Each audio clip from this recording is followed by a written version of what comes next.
కొత్త కొత్త మేనిఫెస్టోని రిలీజ్ చేశారు నిన్న. ఆ మేనిఫెస్టో ఎట్లా ఉన్నదంటే రాహుల్ గాంధీ గారు ఒక మాట అన్నారు, ఈ 5 గ్యారెంటీలు, ఈ 5 హామీలు మాకు ఆత్మలో అని చెప్పిండు. నిజంగా తెలంగాణ రాష్ట్రంలో అసెంబ్లీ ఎన్నికల సమయంలో ఇచ్చినటువంటి 6 గ్యారెంటీ రాహుల్ గాంధీ గారట నడుచుకుంటా తిరుగుతున్నాడట. కాబట్టి పాదయాత్ర చేసిన ప్రధానమంత్రి కావాలట మనకు. అంటే హెలికాప్టర్లలో పోయే ప్రధానమంత్రి వద్దు, నడుచుకుంటా పోయే ప్రధానమంత్రి కావాలి అని ముఖ్యమంత్రి రేవంత్ రెడ్డి గారు చెప్పినారు కదా. మేము ఒకటే అడుగుతున్నాం, అయ్యా ముఖ్యమంత్రి రేవంత్ రెడ్డి గారు, మీరు ఇయాల్టి సంధి నడుచుకుంటూనే పరిపాలన చేయరు. మీరు కారు ఎక్కద్దు, మీరు హెలికాప్టర్ ఎక్కద్దు, మీరు ఢిల్లీకి కూడా విమానం ఎక్కిపోవద్దు. మీ రాహుల్ గాంధీ గారు పిలవంగానే, రాహుల్ గాంధీ గారు మిమ్మల్ని ఆదర్శంగా తీసుకున్నాం మేము, నేను హైదరాబాద్ కాంచెల్లి ఢిల్లీ దాకా నడుచుకుంటూ వస్తా, లేకపోతే పాక్కుంటూ వస్తా, లేకపోతే ఇంకోటి చేసుకుంటూ వస్తా, అప్పటిదాకా ఆగమని చెప్పాలి. ఇవాళ పరిపాలనా సౌలభ్యం కోసం, ఇతర దేశాలను కలవడం కోసం, దేశంలో ఉన్నటువంటి అన్ని రాష్ట్రాలకు వెళ్ళడం కోసం, అన్ని రాష్ట్రాల ప్రజలు అడ్రస్ చేయడం కోసం మనం ఎంత వేగంగా పోతే అంత వేగంగా పోవడం కోసం హెలికాప్టర్లకు పోతారు. హెలికాప్టర్ల పోవడం కూడా మీకు ఇలా ఇష్యూ అవుతుంది. డ్రెస్సులు వేసుకున్నది కూడా మీకు ఇష్యూ అవుతుంది. మీ లెక్క ప్రజా సమస్యలను పక్కదారి బట్టి క్రికెట్ మ్యాచ్లు చూడలే నరేంద్ర మోడీ గారు. రాష్ట్రంలో పంటలు ఎండిపోయి రైతులు అరణ్య గోసపడుతుంటే, రాష్ట్రంలో నేత కార్మికులు ఉపాధి కోల్పోయి ఉరేసుకొని చచ్చిపోతుంటే, ఇవాళ రాష్ట్రంలో ఉన్న సమస్యలు పడతలేవు మీకు. మంచిగా నువ్వు భార్యా బిడ్డలు వేసుకొని ఉప్పల్ స్టేడియంలో కూర్చొని రాజు లెక్క క్రికెట్ మ్యాచ్ చూసుకుంటా జెండాలు ఒప్పుతున్నావు. గది మీ పరిపాలన చేసే తీరు. మీదికెళ్ళి నరేంద్ర మోడీ గారిని, కిషన్ రెడ్డి గారిని సిగ్గులేదు ఎగ్గులేదు అని మాట్లాడుతున్నారు స్థాయి మర్చిపోయి. మీ కాంగ్రెస్ పార్టీ పరిపాలనలా 50-60 ఏళ్ల పాటు పరిపాలించినటువంటి మీ కాంగ్రెస్ పార్టీ పరిపాలనలా భారతదేశ ఆర్థిక వ్యవస్థను తుమ్ముతే ఊసిపోయే దూది పింజి లెక్క తయారు చేశారు మీరు. ప్రజలు 5 దేశాలలో ఒక దేశంగా ఉండే భారతదేశం సిగ్గుపడాలి, రేవంత్ రెడ్డి సిగ్గుపడాలి, ఆ పార్టీకి సంబంధించి ముఖ్యమంత్రి అయినందుకు రాహుల్ గాంధీ సిగ్గుపడాలి. ఇవాళ నరేంద్ర మోడీ గారు ప్రధానమంత్రి అయిన తర్వాత భారతదేశ ఆర్థిక వ్యవస్థ సుస్థిరమైనటువంటి 5 దేశాల్లో ఒకటిగా తయారైంది. రేపటి నాడు 3వ సుస్థిరమైనటువంటి ఆర్థిక వ్యవస్థలాగా తయారు కాబోతుంది. ఇంకొక 10-15 సంవత్సరాలు భారతదేశ ప్రజలు ఆశీర్వదిస్తే ఈ ప్రపంచంలోనే నెంబర్ 1 దేశంగా భారతదేశాన్ని తీసుకుపోబోతున్నాం. అటువంటి పరిపాలనను పట్టుకొని మస్తు మాటలు మాట్లాడిను రేవంత్ రెడ్డి గారికి. నేను బహిరంగంగా డైరెక్ట్ గా ఒక సవాల్ చేస్తున్నా. మీరు అన్నారు కదా ఏడాదికి 2 కోట్ల ఉద్యోగాలు ఇస్తానన్నటువంటి నరేంద్ర మోడీ గారు ఎన్ని ఉద్యోగాలు ఇచ్చిండ్రో చెప్పి ఎన్నికలకు రావాలని, చలో మీరు రండి, ఎక్కడికి వస్తారో, ఉద్యోగ కల్పన అనేటువంటిది ఎట్లా చేసినామో మేము చూపిస్తాం. భారతదేశంలో 2014 కంటే ముందు ఉపాధి అవకాశాలు ఏమున్నాయి, 2014 తర్వాత ఉపాధి అవకాశాలు ఎట్లా సృష్టించబడ్డాయో మేము చూపిస్తాం.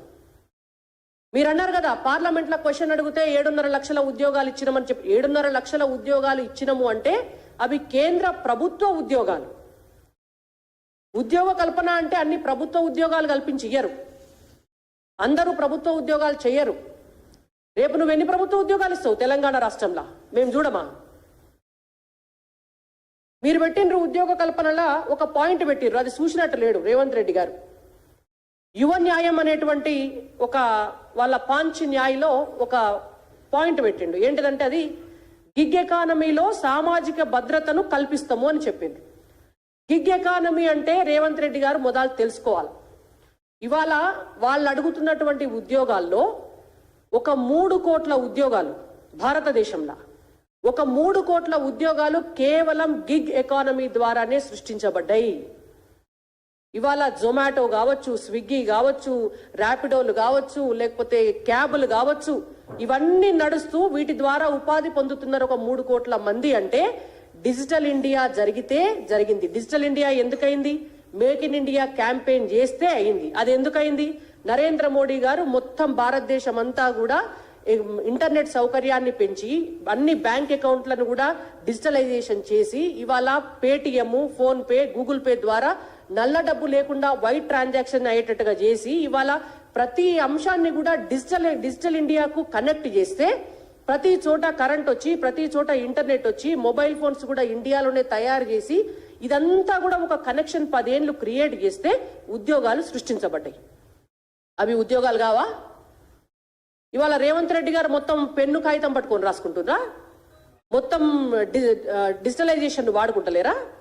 ఇవాళ రేవంత్ రెడ్డి గారికి ఏమన్నా కావాలంటే డిజిటల్గా ఆర్డర్ చేసుకుంటలేరా బయటికి?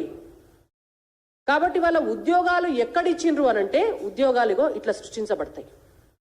ఇవాళ ఐటీ రంగంలో కావచ్చు, పారిశ్రామిక రంగంలో కావచ్చు, మీకు ట్రేడ్ సెక్టార్లో కావచ్చు, మ్యానుఫ్యాక్చరింగ్ సెక్టార్లో కావచ్చు, హాస్పిటాలిటీ ఇండస్ట్రీలో కావచ్చు, ఎడ్యుకేషన్ ఇండస్ట్రీలో కావచ్చు, రోడ్స్ అండ్ బిల్డింగ్లో కావచ్చు, ఎక్కడైనా కూడా ప్రతి చోట కూడా పని ఉత్పాదకతను పెంచే విధంగా భారతదేశంలో అన్ని దిక్కుల కూడా ఉపాధి కల్పన అనేటువంటిది పెరిగింది. అది పెరిగింది కాబట్టికనే ఇవాళ సుస్థిరమైనటువంటి ఆర్థిక దేశాల్లో 5వ దేశంగా భారత్ నిలబడ్డది. ఉపాధి లేకపోతే, డబ్బు లేకపోతే, జీతభత్యాలు లేకపోతే ఇవాళ భారతదేశం ఆర్థిక స్థిరత్వ దేశాలకు ఎట్లా పోతుంది? కనీసం ఆలోచన కూడా లేకుండా మాట్లాడినటువంటి రేవంత్ రెడ్డి గారు క్షమాపణ చెప్పాలి, చర్చకు కూడా రావాలా. నేను ఇంకొక విషయం చెప్తా మీకు. ఈ శ్రామ్ అనే ఒక పోర్టల్ ఉంటుంది. ఆ పోర్టల్లో అనార్గనైజ్డ్ సెక్టార్లో ఉపాధి పొందేటోళ్లే ఈ 10 సంవత్సరాలలో రిజిస్టర్ చేసుకున్నటువంటి వాళ్ళే 29 కోట్ల మంది భారతీయులు. ఇవన్నీ కనబడట్లే? 29 కోట్ల మంది భారతీయులు. ఇవాళ ముద్రా లోన్ల పేరుతోటి ఒక్క తెలంగాణ రాష్ట్రంలోనే దాదాపుగా ఒక 50 లక్షల మందికి లోన్లు ఇచ్చి సెల్ఫ్ ఎంప్లాయ్మెంట్ను క్రియేట్ చేయడానికి నరేంద్ర మోడీ గారు అవకాశం కల్పించినారు. అది ఉపాధి కల్పన కాదా? ప్రభుత్వ పథకాల ద్వారా ఇవాళ దాదాపుగా దెబ్బతిన్న వ్యాపార సంస్థల్నే ఒక 3,435 కోట్ల రూపాయలు పెట్టి 1,20,000 సంస్థలని పునరుద్ధరణ చేసిండ్రు భారతదేశంలో. వాటి ద్వారా 46,89,000 మందికి ఉపాధి కల్పన జరిగింది. ఇదంతా ఎంప్లాయ్మెంట్ కాదా? అంటే ఏ సెక్టార్లో ఎంప్లాయ్మెంట్ ఎట్లా క్రియేట్ అయిందో మనం ఓపెన్ డిబేట్ పెడదాం. రేవంత్ రెడ్డి గారు ఆ డిబేట్కు రావాలని చెప్పి నేను అడుగుతున్నా. కరోనా లాంటి విపత్తు ఏర్పడ్డ తర్వాత ప్రపంచమంతా కూడా చేతులెత్తేసింది. అమెరికా లాంటి సంస్థలు కూడా, అమెరికా లాంటి దేశాలు, యూకే లాంటి దేశాలు కూడా మేము ఉద్యోగాలు ఇవ్వలేము అని చెప్పి కంపెనీల నుంచి ఎంప్లాయీస్ని టర్మినేట్ చేస్తున్నటువంటి టైంలో భారతదేశంలో ఆత్మనిర్భర్ భారత్ అనేటువంటి ఒక స్లోగన్ తీసుకొని, ఒక పథకం తీసుకొని చిన్న చిన్న రోడ్డు పక్కన పెట్టుకున్నటువంటి చిరు వ్యాపారుల దగ్గర నుంచి పెద్ద పెద్ద సంస్థల దాకా కూడా అందరికీ కావలసినటువంటి భద్రతను, ఆర్థిక భద్రతనిచ్చి వాళ్ళ వ్యాపారాలకు భరోసానిచ్చి ఇవాళ 1% కూడా ఎక్కడ కూడా వ్యాపారాలు కానీ ఉపాధి కల్పన కూడా దెబ్బతినకుండా కాపాడుకొచ్చింది నరేంద్ర మోడీ గారు. ఇవన్నీ కళ్ళు కనబడతలేవు. కరోనా లాంటి టైంలో సీక్రెట్గా పోయి రాహుల్ గాంధీ గారు, వాళ్ళ చెల్లె ప్రియాంక గాంధీ గారు, వాళ్ళ అమ్మ సోనియా గాంధీ గారు వ్యాక్సిన్ వేసుకొని రాగానే సరిపోయిందా? ఇవాళ వ్యాక్సిన్లు భారతదేశంలో తయారు చేసి 100 దేశాలకు మనం ఎగుమతి చేసినామంటే ఇవాళ ఆ వ్యవస్థ ఉంటేనే సాధ్యమవుతుంది. ఇవాళ ఎంప్లాయ్